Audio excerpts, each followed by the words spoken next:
අද 2025 නොවැම්බර් 27 වෙනිදා.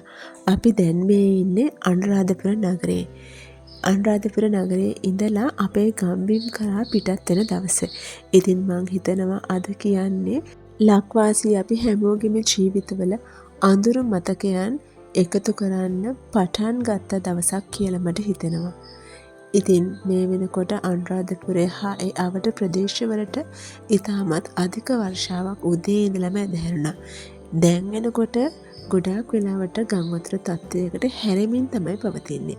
ඉතින් මං හිතන්නේ මේ වීඩියෝ එක අහලා දකින්නකොට නම් මේ සියලුම ප්‍රදේශයන් ඉතාමත් අධික ගංවතුර තත්ත්වයකට මුහුණ දීලා ඇති.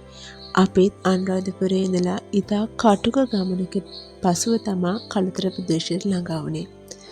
අපි අපේ වැඩ කටයුතු ඉවර කරලා අනුරාධපුරයෙන් පිටත් වුණේ හවස 3:00 අතර වගේ වෙලාවකදී.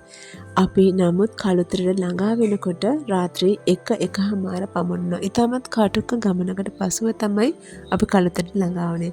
ඉතින් මේ වෙලාවේ දෙයක් විශේෂයෙන්ම කියන්න ඕනේ අපේ ලාංකික ජනතාව ගැන. එකමුතුකමින් පිරුණු ජනතාවක් ඉන්නවනම් මම හිතන්නේ ඒ අපේ ශ්‍රී ලංකාවේ. මොකද අපි ඒ අත්දැකීම හරියට වින්දා. අපිට අනුරාධපුරයේ ඉඳලා කුරුණෑගලට ළඟා වෙන්නත් ගොඩාක් වෙලා ගියා. මොකද මේ වෙලාව වෙනකොටත් බස් රථයක්වත් ගමන් කරන්න බැරි තරමට සමහර ස්ථානවල අඩි 7-8 තරමටම වතුරෙන් යට වෙලා තිබුණා. ඉතින් අපිට තිබුණේ එකම එක විකල්ප මාර්ගයක් විතරයි කළුතරට එන්න අනුරාධපුරයෙන් පිට වෙන්න. ඉතින් අපි ආපු මාර්ගය තමයි නිකවරටිය ඔස්සේ කොබේගිනේ හරහා කුරුණෑගල හයිවේ එකට.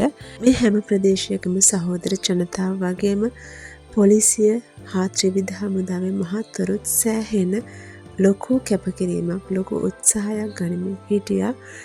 අපි ඇතුළු අනෙක් රථ වාහනවල සහ අනෙකුත් සියලුම ජනතාව ආරක්ෂිතව අදාළ ස්ථානවලට රැගෙන එන්න.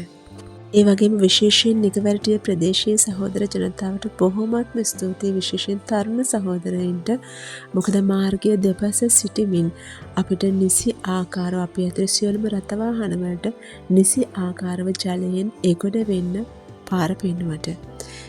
මේ වීඩියෝ එක අවසානයේදී ඒ ශ්‍රේෂ්ඨ මිනිසුන්ගේ ක්‍රියාව කැපකිරීම ඔයාලා හැමෝටම දැක ගන්න පුළුවන් වෙයි. මොකද ඒ වෙනකොටත් ඒ මාර්ගයත් අඩියක් විතර ප්‍රමාණයක් වතුරෙන් යට වෙලා තිබුණා.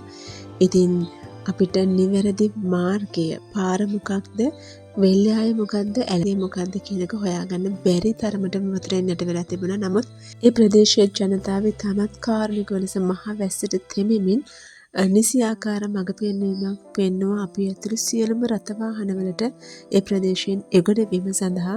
ඉතින් නැවත නැවතත් ස්තුතිවන්ත වෙනවා වගේම ලොකු පිනක් කරගත්තා. ජීවිත ගණනාවකට මඟ පෙන්වමින් ඒ ජලයෙන් එගොඩ වීමට උපකාර කිරීම නිසා. ඉතින් මේ වීඩියෝ එක අවසානයේදී ඒ දේ දැක ගන්න පුළුවන්. මම විශේෂයෙන් මේ වීඩියෝ එක ගෙනාවෙත් තමන් කොච්චර ව්‍යසනයකට පත් වෙලා හිටියත් තමන්ගේ ගේදොර ඉඩකඩම් සියලුම දේ ගංවතුරට යට වෙලා තිබුණත් තමන් ගැන නොසිතා ඒ වෙලාවේ ඒ මොහොතේ කළ කැපකිරීම වලට කළ උදව් වලට බොහොමත්ම ස්තුතියි, බොහොමත්ම පින්. ඉතින් ශ්‍රී ලාංකිකයෝ කියන්නේ හරි අමුතුම ජාතියක් කියලා හරිම ප්‍රසිද්ධයි. ඉතින් ඒ අමුතුකම අපි හරියට අත්විඳ බොහොමත්ම පින් කරපු උදව් වලට. ඉතින් ඊටමත්ම ඉක්මනින් අපි හැමෝම මුහුණ දීලා තියෙන මේ කටුක අත්දැකීම පහ වෙලා ගිහිල්ලා අපි හැමෝටම පෙර පරිදි සතුටින් ජීවත් වීමට කාලය එළඹේවා කියලා තමයි එකම ප්‍රාර්ථනාව. ඉතින් මේ අනපේක්ෂිත අනාරක්ෂිත කාලගුණික තත්ත්වයටදී හැමෝම පරිස්සමෙන් ආරක්ෂිත වෙන්න. හැමෝටම තෙරුවන් සරණයි. අරේ තා මේ පැත්තට ගන්න. මේ අයින තියෙන්නේ.